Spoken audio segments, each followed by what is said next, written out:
Pythagoras and Pythagoreanism. Pythagoras was born on the island of Samos before the middle of the 6th century. As a young man, he migrated to southern Italy, where he founded the society which bore his name.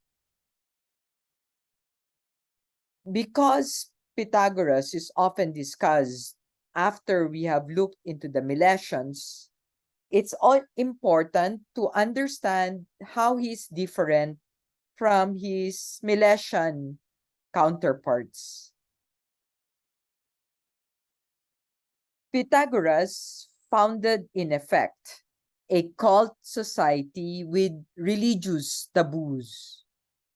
Philosophy, or inquiry into the nature of things, was understood as a way of life whose aim was salvation, understood as the purification of the soul and its release from the prison of the body.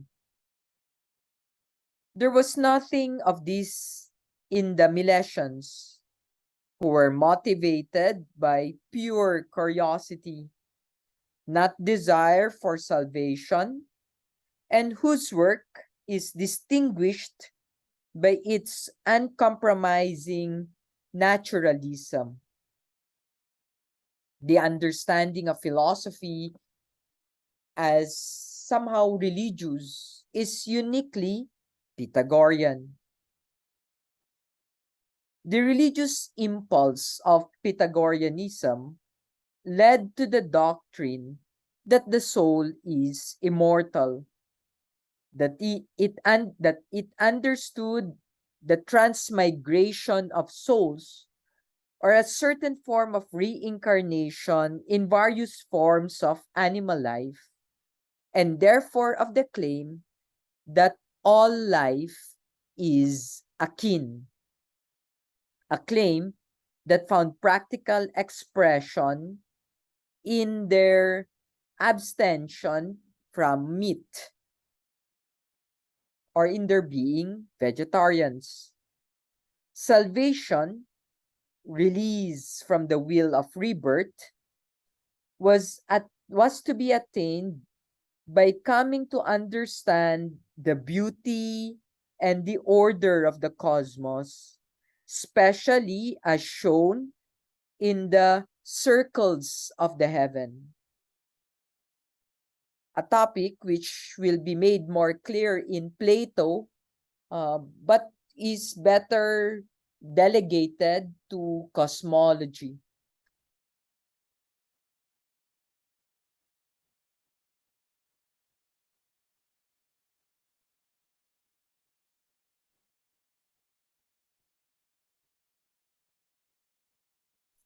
Philosophy then is purification or catharsis, a regimen designed to free the soul from the burden of sense and the corruption of the physical prominent sources of disorder. Once again, there was nothing of these in the Milesians, for whom soul or life, though of fundamental importance, is an attribute of the primordial stuff, and therefore has no ethical nor religious implications. Broadly speaking, and this is the third part, the Ionian tradition was materialistic. It sought explanation in such sensible opposites as the hot, the cold, the wet, and the dry. Characters proper to perception. The Pythagoreans, on the contrary, sought explanation in terms of structure or form. A form, in essence, numerical. They assumed that the world is a harmonia, an orderly and proportionate adjustment of parts within a complex whole. They assumed that the book of nature, to borrow a metaphor from Pythagoras' intellectual ear, Galileo, is written in the language of mathematics. It's also interesting how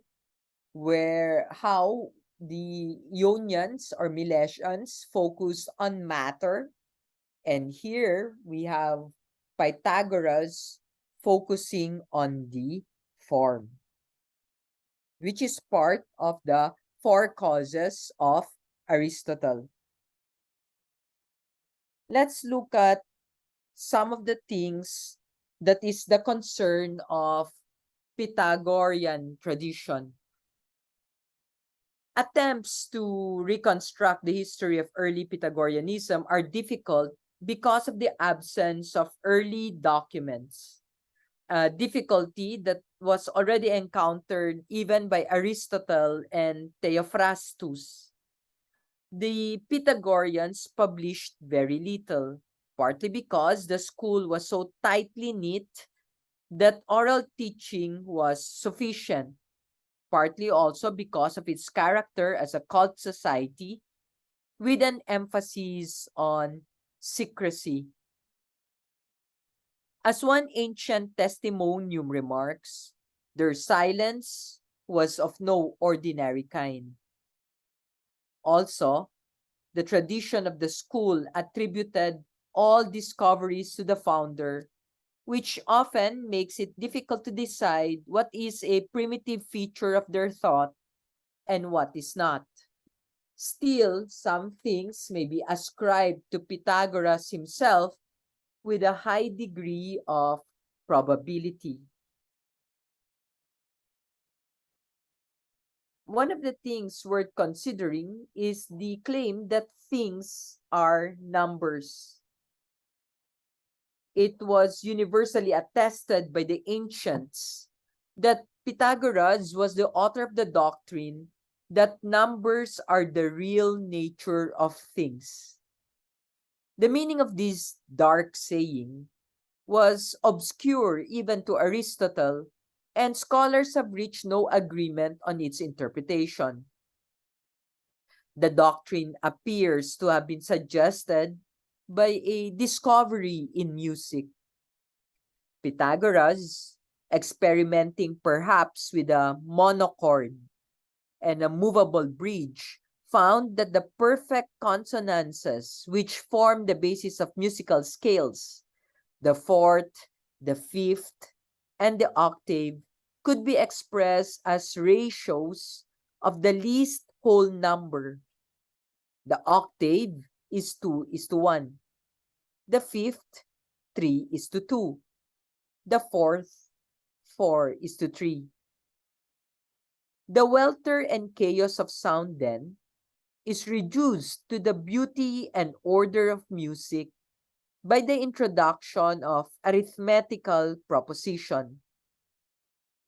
Pythagoras, recognizing the universal in the clearly known particular, to use Aristotle's description of induction, extended this account to the order of the universe at large. His intuition was very like that of an artist, grasping through significant detail the form of the whole. This is the source of the Pythagorean doctrine, as stated by Aristotle, that the whole of heaven, or the whole heaven, or visible universe, is a musical scale or number. The Tetractys of the decad.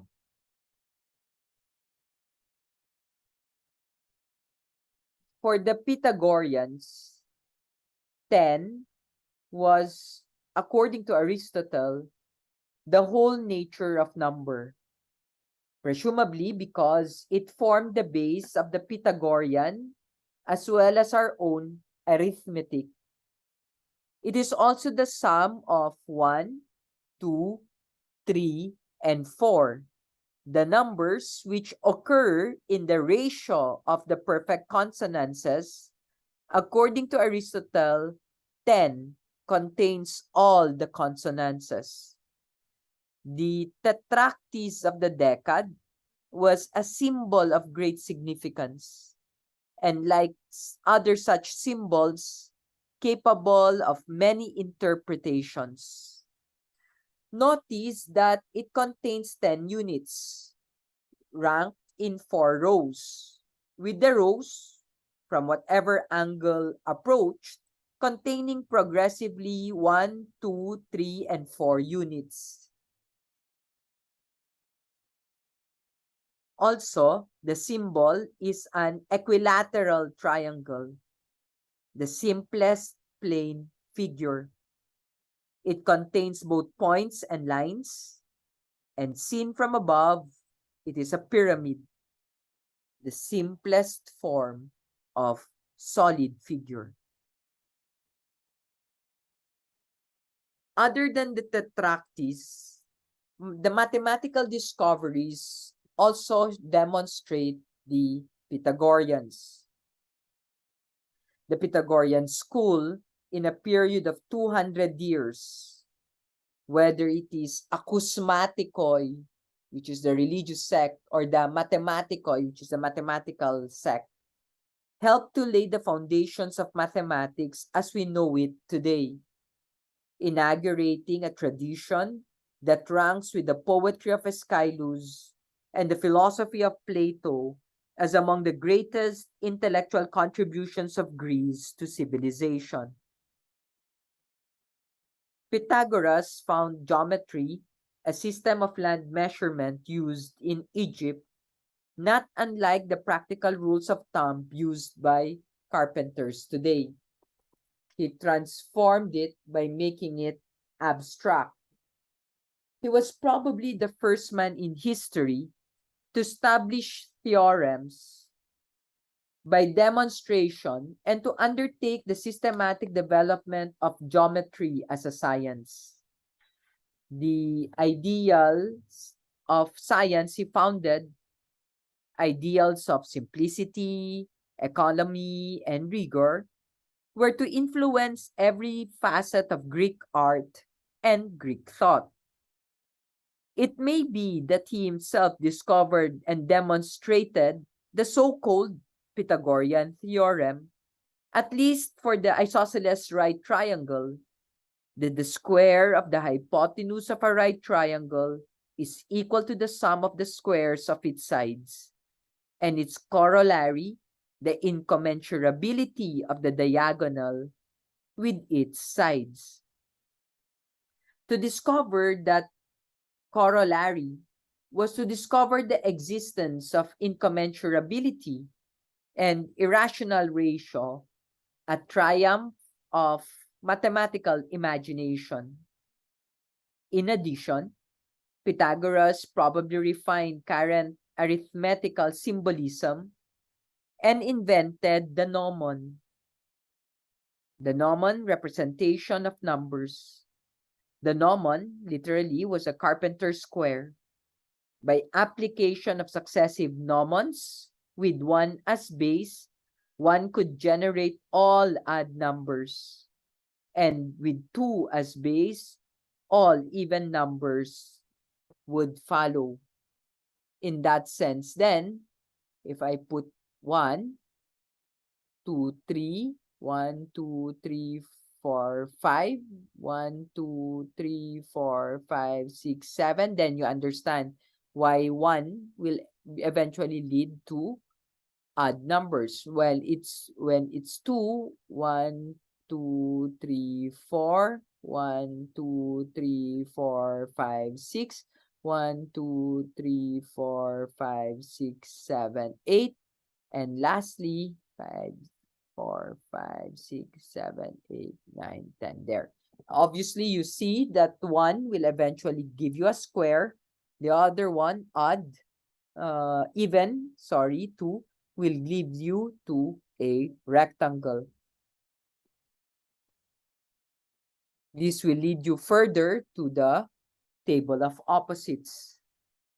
The table of opposites described by Aristotle should perhaps be ascribed to Pythagoras himself.